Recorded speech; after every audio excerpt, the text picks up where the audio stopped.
En este espacio de Miradas desde el Sur hemos dialogado en profundidad con el exministro de Trabajo y Seguridad Social, actual diputado por la vertiente artiguista del Frente Amplio, Eduardo Brenta, sobre los grandes temas que están de alguna forma vertebrando esta campaña electoral que a menos de 50 días tendrán los uruguayos en su primer mojón en el mes de octubre. Ha sido muy claro, el Partido Nacional no tiene intenciones de convocar a consejos de salario si llega a ser gobierno. También dijo que no es probable ni es posible en el horizonte cercano poder reducir o cambiar el sistema impositivo del Uruguay. Ha dicho que tanto blancos como colorados no tienen antecedentes para poder gobernar en los próximos 5 años y contrastó muchas de las reflexiones y sobre todo de las apreciaciones que desde la oposición se han hecho a la administración Mujica. Les invitamos entonces a compartir este encuentro de 30 minutos con el diputado Eduardo Brenta.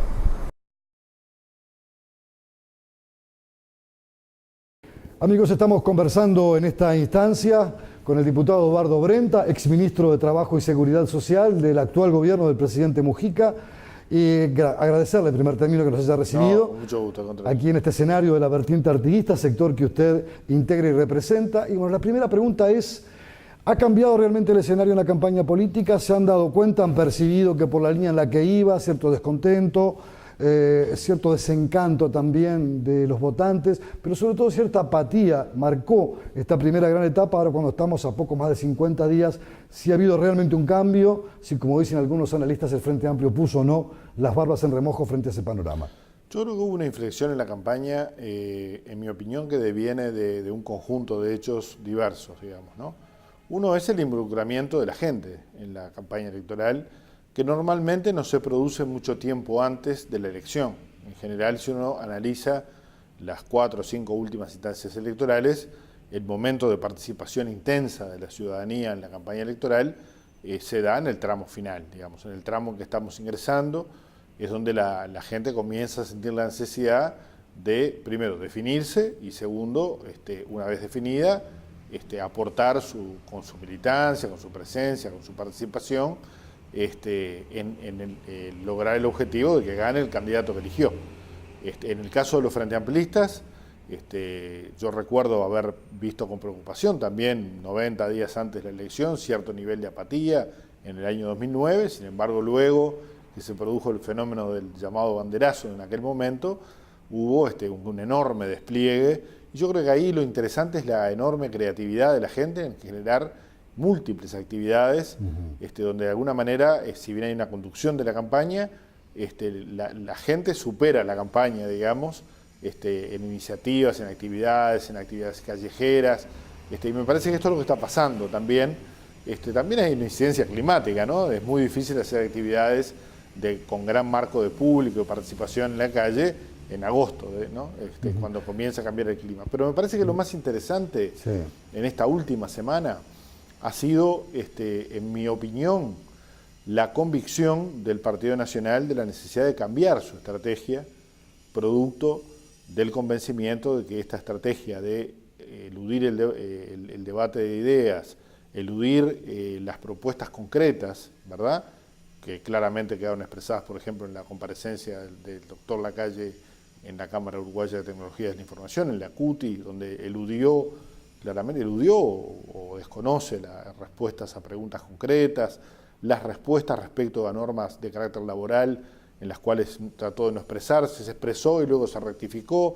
Vamos a ir a eso, pero quería preguntarle a propósito del involucramiento de los sectores que integran el Frente Amplio. Hubo un periodo de construcción interna, supongo, confección de listas, elaboración de acuerdos con lemas más amplios para intentar buscar una mayor participación.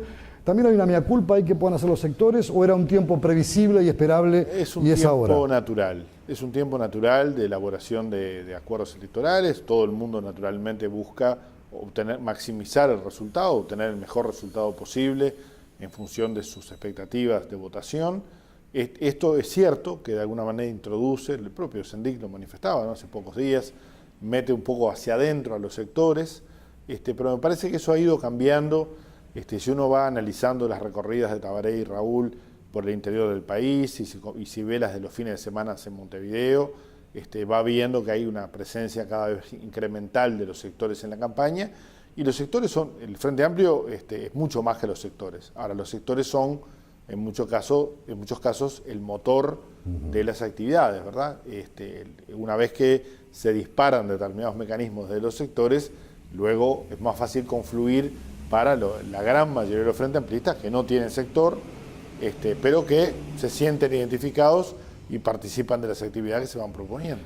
Como exministro, quiero preguntarle por algo que incluso algunos integrantes del propio Frente Amplio en este mismo espacio han señalado que el Frente adoleció durante este último periodo de algunos problemas de gestión, de manejo de las cosas públicas. Usted fue ministro hasta no hace mucho tiempo, en un ministerio nada sencillo, Ministerio de Trabajo y Seguridad Social.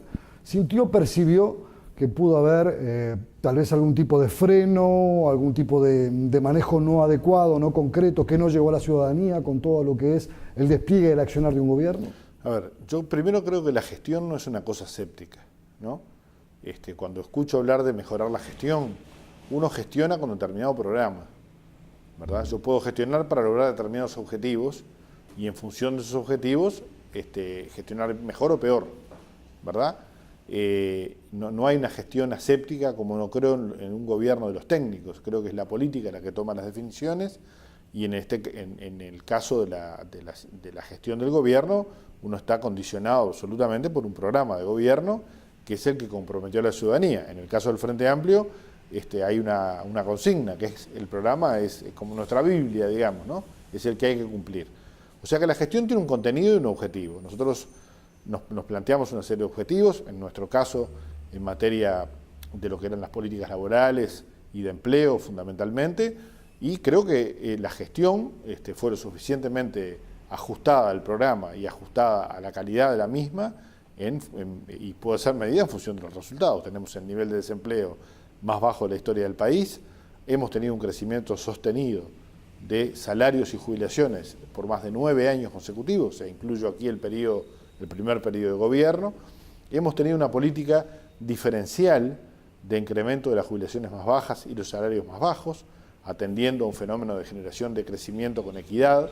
O sea, hemos logrado que la gran mayoría de las situaciones, y en esto me parece que es importante aclararlo, porque hay una especie de sensación de que en estos años ha habido una gran conflictividad.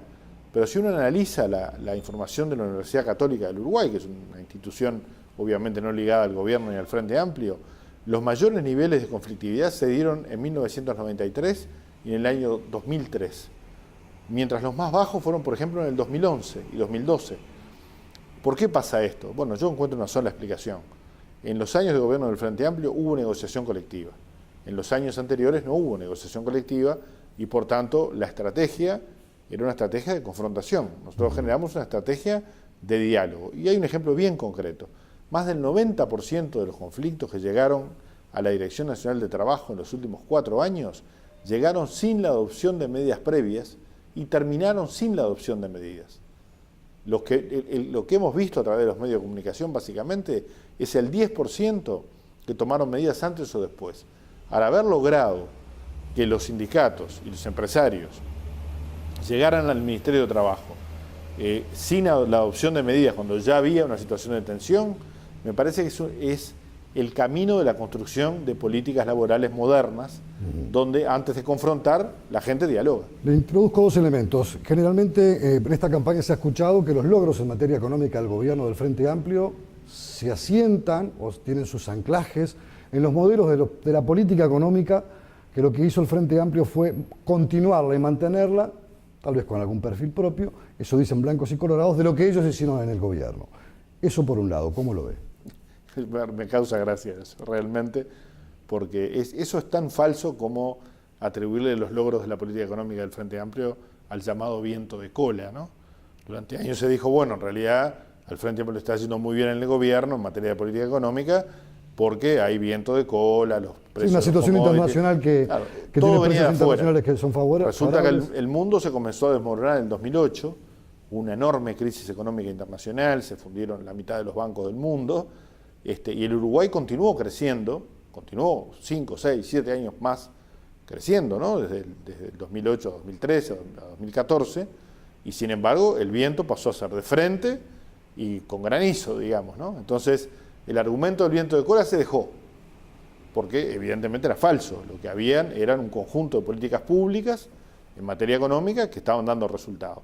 Luego, comparar nuestras políticas con las políticas adoptadas por los partidos tradicionales conduce por lo menos a una sonrisa, porque me parece que las de ellos dieron como resultado la crisis del 2002. Las nuestras dieron como resultado el mayor nivel de inversión extranjera y nacional en la actividad productiva en los últimos 50 años en el Uruguay, el menor nivel de desempleo, el mayor crecimiento económico registrado desde la década de los 90 y la mejor distribución del ingreso en la sociedad uruguaya. Y eso no deviene de la nada, digamos, o del mercado, esto deviene de políticas públicas orientadas a lograr esos objetivos. Para que haya este nivel de inversión, tanto nacional como extranjera, hubo políticas en materia de inversión y modificación de los decretos que regulan la ley de inversiones que dieron como resultado que Uruguay se convirtiera en un país atractivo. No pasó antes.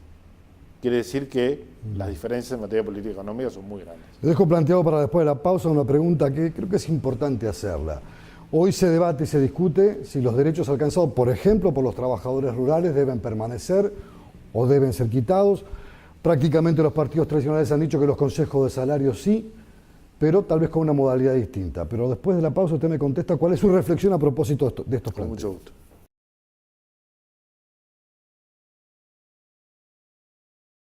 Solo a través del correo uruguayo podés mandar un bozal para Yacaré. ¿Un bozal para Yacaré? No, un bozal para Yacaré Artigas. Ah. El correo uruguayo llega hasta donde quieras.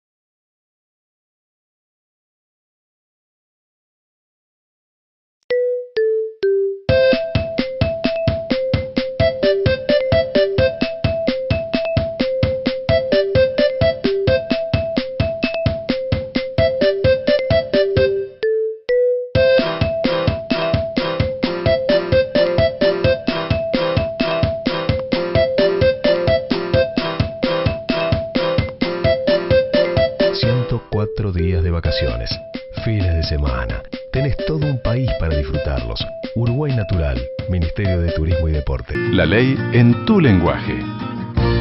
Es importante que sepas que el trabajo rural está regulado por ley. Las horas de trabajo son 8 y deben respetarse, al igual que los horarios de descanso. Si la jornada supera esas horas, tenés derecho a cobrar horas extras. Conoce más sobre esta ley en impo.com.uy/trabajo rural. Importa que lo sepas. IMPO, Centro de Información Oficial.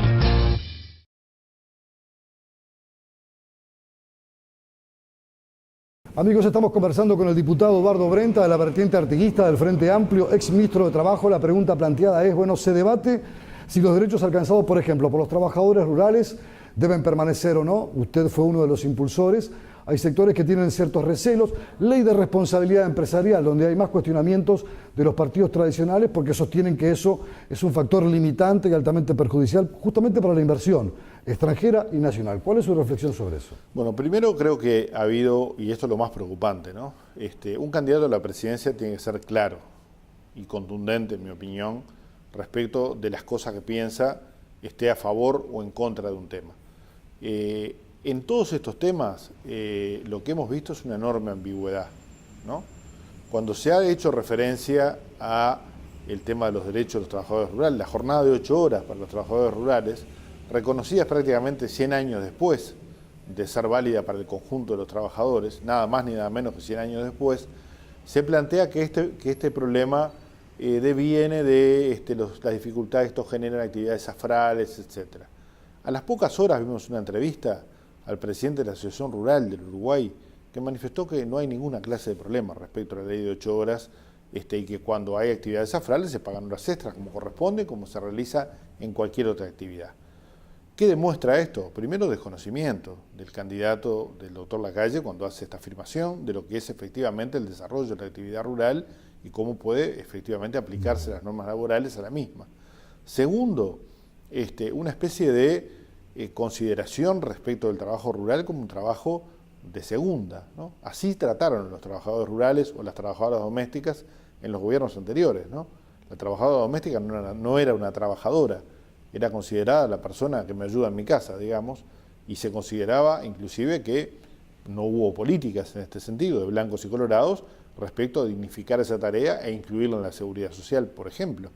Entonces, cuando creo que se advierte el error, lo que se dice es, bueno, sobre este tema veremos, no tengo una posición tajante, ¿no? En el Parlamento, cuando se votan leyes, uno levanta la mano a favor o no la levanta y vota en contra. No hay posiciones intermedias, ¿verdad? Entonces me parece que fue un desacierto importante, digamos, poner sobre la mesa un cuestionamiento a una ley que ha recuperado derechos para trabajadores postergados durante muchos años. Respecto a la ley de responsabilidad penal... Exactamente, es una ley en la que existen polémicas y donde incluso hay empresarios o hay voces empresariales que tienen sus reparos y hasta han manifestado su disgusto por esa norma que de alguna manera los puede poner potencialmente ante la justicia. Nosotros, en el sí, Frente Amplio... lo quiero plantear esto porque incluso a veces hay responsabilidades del propio trabajador en un accidente o que puede incluso llegar a costarle la vida, ¿verdad? Y como que la tinta se cargaría de un solo lado según quienes miran críticamente esta ley. Sí, por suerte ya llevamos unos cuantos meses de aprobación de la ley y nada de eso ha pasado, ¿no? No se ha cargado las tintas sobre nadie, no hay nadie preso, ningún empresario... Acá se llegó a manifestar en el debate parlamentario que posiblemente si una empleada doméstica se caía de una silla cambiándole la lamparita, el empleador, que era el ama de casa, podía terminar procesada con prisión. Nada de esto ha pasado, ¿no? Yo creo que hubo una gran campaña para generar mucho miedo respecto a la aprobación de esta ley y de hecho no ha sucedido. Es cierto que en el Frente Amplio se manejaron distintos textos, yo creo que podía haberse logrado un texto más garantista respecto de esto. Ahora, lo cierto es que nadie está cerrado a considerar modificaciones manteniendo la esencia. ¿Dónde está el origen de este problema?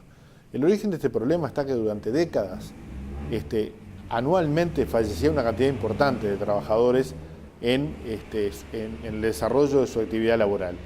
Yo creo que es un derecho de la gente y una necesidad de la sociedad de que el trabajador cuando sale a trabajar regrese vivo a su casa, ¿no? Lo cierto es que durante todos estos años yo conozco por lo menos, y he profundizado en el análisis de este tema, un solo caso donde se encontró una responsabilidad concreta de los empleadores, que fue el derrumbe del llamado Hotel Rincón, un hotel en la Ciudad Vieja, donde efectivamente se dio una orden equivocada, se intentó demoler una pared de forma errada y esta pared cayó sobre los trabajadores y los mató. Es el único caso en decenas de casos que se han dado a lo largo de los últimos 20 años. Este es el dato concreto que motivó la preocupación de los trabajadores respecto a encontrar herramientas. Yo entendería si el doctor Lacalle hubiera planteado la necesidad de profundizar las políticas de seguridad y salud, ¿no? La responsabilidad del trabajador, porque también está... Si hay responsabilidad del trabajador, no va a pasar nada, no le va a pasar nada a nadie. ¿Me explico? Lo que ha generado la ley como Pero no positivo, va preso si comete un error que le puede costar la vida a un compañero. Me refiero a un conjunto de trabajadores. No. Yo digo, si se determina que el accidente está originado en una responsabilidad del trabajador, obviamente no va a haber responsabilidad penal para nadie, ¿no? Mucho menos para el empleador. Pero el camino es la profundización de los ámbitos relacionados con los temas de seguridad y salud en el trabajo. Nosotros llegamos al gobierno con una comisión tripartita en materia de seguridad y salud en la construcción. Hoy tenemos casi 20 comisiones tripartitas donde empresarios, trabajadores y el gobierno, en este caso la Inspección General del Trabajo, se sientan a negociar cuáles son las mejores políticas de seguridad, ¿verdad? Acá la cuestión no es actuar después del accidente para ver la responsabilidad, no es ese el objetivo. Acá el objetivo es que no haya accidentes. Entonces, yo creo que la ley tuvo un gran mérito. Puso el foco sobre un problema que la sociedad uruguaya tenía. Entonces uno puede plantearse en un diálogo tripartito, por ejemplo, ver aspectos de la norma que puedan ser mejorados, porque toda ley puede ser mejorada. Lo que no puede plantearse es retroceder y decir vamos a derogar esto y no decir con qué va a ser sustituido y si vamos a mantener una laxitud en materia de políticas de seguridad y salud que haga que los trabajadores pierdan la vida. Entonces me parece que es otro tema en el cual el doctor Lacalle patinó, esa es la verdad, ¿no? De alguna manera no estuvo a la altura de la respuesta de un problema que hace a la vida de los trabajadores. Aquí no estamos hablando de si vamos a ganar un poco más o menos de salario, acá estamos hablando de que el trabajador puede no regresar a su casa y por tanto no regresar al seno de su familia. Y me parece que fue una respuesta extremadamente, yo diría, sencilla a un problema extremadamente complejo.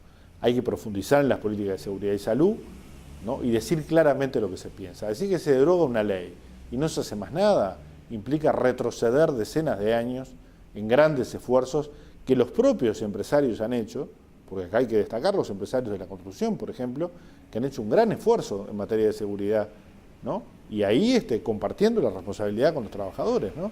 Me parece que esto es un mérito de la sociedad uruguaya que no se puede derogar.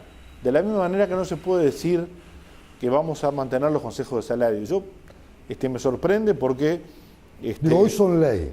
Sería difícil derogar una ley. No, pero yo creo que, primero, me parece que nadie se animaría en una campaña electoral a decir hoy que va a eliminar una herramienta que permitió la recuperación de más del 45% del salario real de los trabajadores en los últimos 9 años, porque sería suicida hacerlo.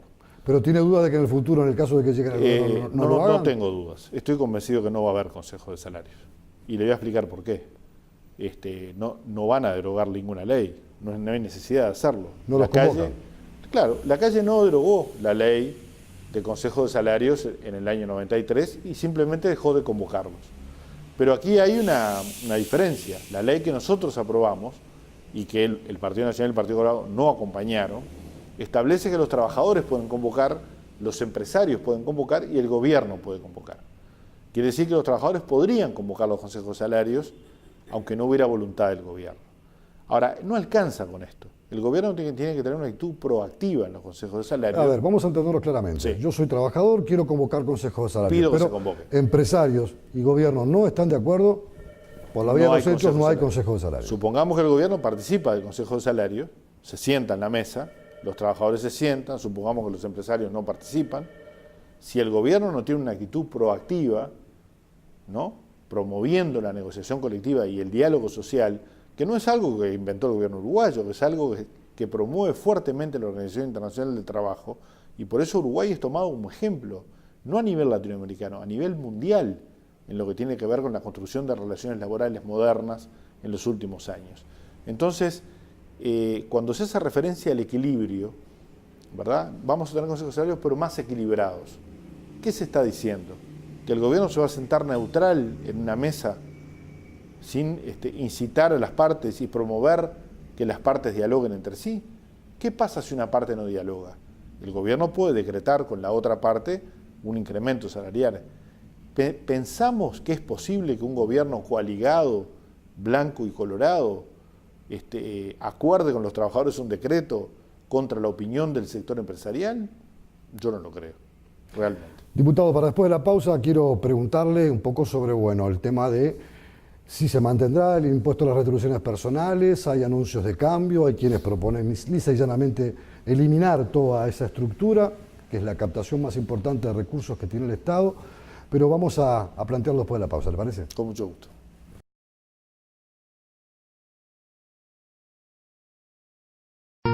La ley en tu lenguaje. Es importante que sepas que el trabajo rural está regulado por ley. Las horas de trabajo son 8 y deben respetarse, al igual que los horarios de descanso. Si la jornada supera esas horas, tenés derecho a cobrar horas extras.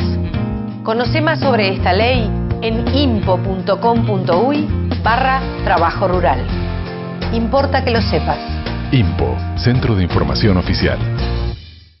Solo a través del correo uruguayo podés mandar un portero eléctrico para tranqueras. ¿Portero eléctrico para tranqueras? No, un portero eléctrico para tranqueras Rivera. Ah. El correo uruguayo llega hasta donde quieras.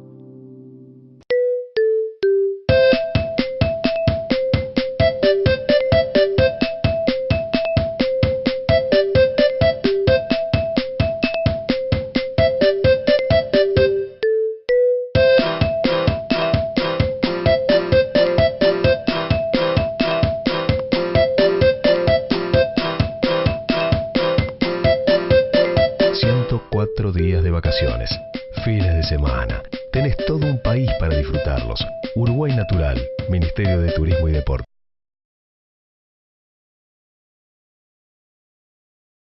Estamos dialogando con el diputado Eduardo Brenta, vertiente artiguista, exministro de Trabajo de la administración Mujica. Le dejaba planteado antes de la pausa, se está hablando mucho de cómo mejorar este mecanismo legal que es el impuesto a las retribuciones personales, el famoso IRPF, introducir deducciones. En el caso del Partido Nacional, que ha planteado una serie de modificaciones que le gustaría llevar a la práctica, o el Partido Colorado lisa y llanamente ha dicho hay que derogarlo, utilizar reservas y con eso deducir los intereses de deuda o ir cancelando deuda externa que el país tiene, o por ejemplo abatir el elevado déficit fiscal que dicen que tiene el Poder Ejecutivo. ¿Cómo interpreta todos estos elementos? Bueno, primero interpreto que estamos en una campaña electoral, ¿no? Entonces suena muy bien decir que uno va a eliminar impuestos. Ya hemos escuchado esto. Yo recuerdo, me viene a la memoria ahora el famoso impuesto al gasoil, que se iba a eliminar y nunca se eliminó. Fue una promesa de campaña del doctor Lacalle Padre me refiero, y nunca fue eliminado. Por tanto, suena bien, le cae bien a la gente anunciar esto. Nosotros tuvimos durante décadas un impuesto al valor agregado muy alto y un impuesto a las retribuciones personales, el IRP, que gravaba los salarios y las jubilaciones desde un monto mucho más bajo que el que lograba el IRPF que creó el Frente Amplio en la reforma tributaria, ¿verdad? O sea, si el sistema se hubiera mantenido, hoy un trabajador con un ingreso entre 11 y 12 mil pesos ya estaría pagando IRP, mientras que hoy comienza a pagar IRPF a partir de los 18 mil pesos. Quiere decir que el impuesto a la renta de las personas físicas es un impuesto mucho más benigno para el trabajador que el IRP que acordaron blancos y colorados, particularmente luego de la crisis del 2002. Quiero hacer una parte en ese capítulo. Sí. Porque cuando llega el mitad de año, aguinaldo, medio aguinaldo, o fin de año, el otro medio aguinaldo, o el salario vacacional se pasa de franja y finalmente lo que le queda en bolsillo a la persona que trabaja, y no estamos hablando de salarios muy elevados, estamos hablando de salarios que van entre los 15 y los 20 mil pesos, ahí tiene que pagar y bueno, ve de alguna manera reducida su capacidad de poder desarrollar las actividades que quisiera.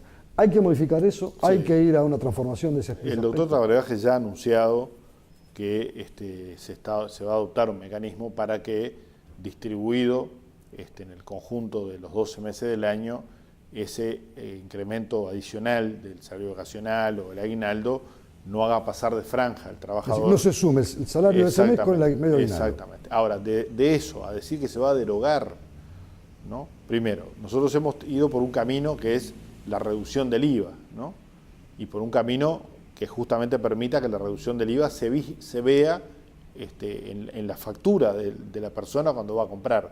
Hoy si uno va a comprar a un supermercado, por ejemplo, y paga con una tarjeta de débito, la tarjeta que mucha gente tiene para cobrar su salario, va a ver que dice descuento, ley 19.000, no recuerdo el número ahora, y va a estar expresado ahí el IVA de menos que va a pagar como consecuencia de la reducción de 4 puntos de IVA si paga con tarjeta de débito y de 2 puntos de IVA si paga con tarjeta de crédito. Ahora eso es plata que deja de entrar al Estado. ¿Por dónde la recupera? Que deja de entrar. ¿No la recupera? Yo creo que se recupera fundamentalmente por la vía de la formalización, ¿no? Mi impresión es que aquí no hay que aumentar impuestos, al contrario, estamos yendo en una política de reducción del impuesto más injusto que hay, que es el impuesto al valor agregado. ¿Por qué?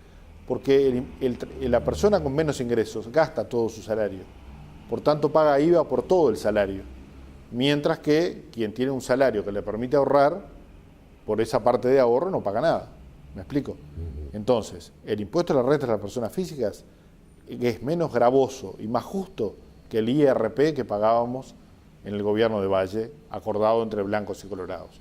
Y a su vez, ya bajamos 2 veces el IVA, una parte en el periodo de Tabaré Vázquez, eliminando el COFIS, ustedes recordarán que existía. 3%. 3% y 1 punto de IVA, y una segunda reducción de IVA en este periodo, que fue el compromiso que el Frente Amplio asumió en la campaña electoral que llevó a la presidencia a José Mujica. Ahora, ¿por qué se desgravan las tarjetas y no en la compra en efectivo? Porque justamente la idea es comenzar este proceso por esa vía para lograr efectivamente la formalización y para que no se produzca el fenómeno que sucedió cuando se redujo el COFIS y el punto de IVA, donde la gente no visualizó en los precios esa reducción. Hoy uno va al supermercado y en la factura puede ver que gastó X, que se descuenta ese porcentaje y que luego paga por una suma inferior al descuento de impuesto que se realiza. Pero me parece importante recalcar que los anuncios de eliminación del IRPF, otros plantean eliminación del IAS y demás, son algo así como, el propio presidente lo manifestó, ¿no? Es algo así como Alicia en el País de las Maravillas, ¿no? O sea que usted tiene una comisión, así como dice, no van a convocar consejos de salarios, si llegase la instancia de ser gobierno, no van a cambiar el esquema tributario del país. Yo temo otra cosa, temo que en realidad volvamos del IRPF, que es un impuesto que va gravando en forma progresional a los que más ganan, volvamos a un impuesto como el IRP, que era plano, ¿no? Un impuesto plano significa que el que gana 20.000 y el que gana 40.000 y el que gana 80.000 o 150.000 paga una cifra plana, o sea que en realidad proporcionalmente paga menos el que tiene más y más el que tiene menos. Y cuando plantean, por ejemplo, desde la oposición, sería bueno que se incluyeran algunas deducciones. Eso me parece bien. Del impuesto a la renta. Sí. Por ejemplo, pagos de colegios privados, bueno, o determinado tipo de actividades. Para mí sería importante profundizar en las deducciones en materia de salud. Yo creo que habría que analizarlo, naturalmente. Digo, porque tomemos como modelo España. En España se hace una serie de deducciones a fin de año sobre una serie de gastos que son considerados hoy, básicos e importantes para la actividad de una familia. Aquí hay deducciones hoy, ¿no? Hoy se deducen alquileres, por ejemplo. Uno puede deducir un porcentaje del alquiler. Hay deducciones en materia de salud, de los hijos. Yo creo que en ese sentido hay que avanzar y creo que uno de los elementos donde hay que mejorar sustancialmente tiene que ver con el acceso a la salud de la enorme cantidad de uruguayos que hoy tienen la posibilidad a través del FONASA de ingresar ya sea al sistema público o al sistema privado. Muchos trabajadores han optado por, una vez que tienen la posibilidad, a través del descuento que se les realiza, de ingresar él y toda su familia y se han afiliado a una mutualista. Pero hoy encuentran que enfrentar el pago de tickets de medicamentos, los famosos copagos, son una limitante efectiva al acceso a la salud. Sí, son más gravosos desde el punto de vista económico. Exactamente. Creo que por la vía de la reducción de copagos, que ya se viene realizando, ¿no? Ya hay enfermos crónicos en determinadas patologías que ya no pagan o pagan un mínimo ticket por estudios específicos de esa patología. Yo creo que hay que continuar, sea por la vía de deducciones al IRPF o por la vía simplemente de reducción de los copagos para lograr un pleno acceso. Hay que bajar los costos básicamente de algunos estudios cuya utilización se va generalizando, ¿no? Todo lo que tiene que ver con imagenología y demás, que es algo en lo que se va avanzando. Cuando las mutualistas le plantean, bueno, yo elimino los copagos, pero tengo un gasto superior. Y mi masa de ingresos solamente la cuota mutual, lo que me paga el FONASA por cada uno de los afiliados, eso puede incluso llegar a que el sistema pueda verse, desde el punto de vista económico-financiero, al borde de un colapso. Ha pasado hace años atrás. Ustedes saben que las mutualistas cobran una cápita en función de la edad y sexo de la persona, ¿no?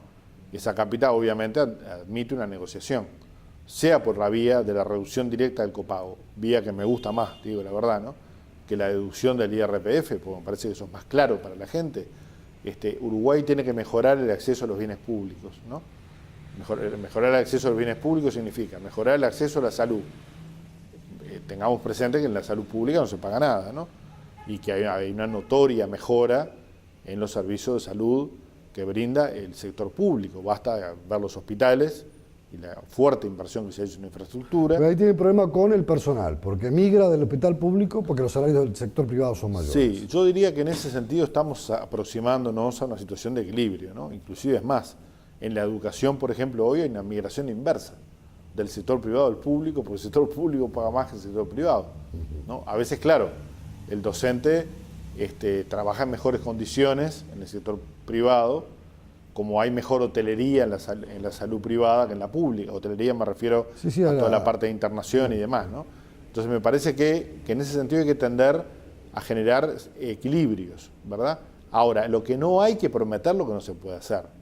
Porque si uno promete, bueno, yo no prometería nunca utilización de reservas para pagar deuda externa, ¿no? Creo que la deuda externa está perfectamente perfilada en los próximos años para que el país pueda crecer y desarrollarse con este nivel de deuda. La deuda no debe estar medida en la deuda en términos de volumen de la deuda, sino en su relación con el producto. Este es el elemento principal. El Uruguay hoy tiene una relación deuda-producto que es absolutamente manejable, y buena parte de esa deuda está originada en inversiones muy importantes que el país ha hecho, y básicamente que las empresas públicas, que recordemos que hicieron vender en algún momento, y por suerte los uruguayos dijimos contundentemente que no, hoy están realizando fortísimas inversiones. Veamos las inversiones de ANCAP en la explotación, en la búsqueda de petróleo en la plataforma continental, en el propio territorio nacional, la búsqueda de gas natural, la inversión en toda la mejora de la planta de cemento en la zona del departamento de La Valleja. Veamos la inversión de Antel en fibra óptica, ¿no? Una inversión clave para generar inversión productiva. Nadie va a instalarse a un país en el área de logística, por ejemplo, si no dispone de fibra óptica y un ancho de banda que le permita trabajar, ¿no? Uruguay ha vivido el fenómeno de instalación de los call centers. Nosotros en el Ministerio de Trabajo nos vimos obligados en materia de salud de los trabajadores a regular, por ejemplo, los tiempos de espera entre llamada y llamada. ¿Por qué hay call center en Uruguay? Primero porque hay gente que habla idiomas. Por suerte, el nivel educativo de los uruguayos continúa siendo alto en relación a otros países de la región y hay gente que habla idiomas y por tanto puede atender una llamada en un idioma que no es el español. Pero al mismo tiempo, el ancho de banda y la fibra óptica permiten instalar call center aquí que atienden demandas de otras partes del mundo. Entonces, la inversión que ha hecho Antel ha sido una inversión cuantiosa en ese sentido, que fue expresada por el doctor el otro día en la presentación y que permite que exista el plan Ceibal y tantas otras oportunidades. Este mismo nivel de inversión se está haciendo en OCE, en materia de saneamiento, y eso es calidad de vida de la gente, ¿no? Cuando hay saneamiento y calidad de vida de la gente. Entonces, el rol de las empresas públicas, en mi opinión, es un rol clave, ¿verdad?, para potenciar el crecimiento del Uruguay y transformarlo en desarrollo productivo. Yo creo que tenemos un país por delante que puede crecer y transformarse de forma vertiginosa en los próximos años, y me parece que el Frente Amplio ha demostrado ser la fuerza política que está en mejores condiciones de asegurar transformar ese futuro en realidad. Diputado Eduardo Brenta, muchísimas gracias por la gentileza de recibirnos. No será la última vez que estaremos conversando con usted, porque hemos aprovechado además su importante y rica experiencia al frente del Ministerio de Trabajo, lo que le da también un manejo de algunos asuntos de alta sensibilidad pública que sin duda es importante poder conocer. Muchas gracias. Hasta aquí, amigos, este encuentro con el diputado Eduardo Brenta, de la vertiente artiguista, exministro de Trabajo y Seguridad Social de la Administración José Mujica.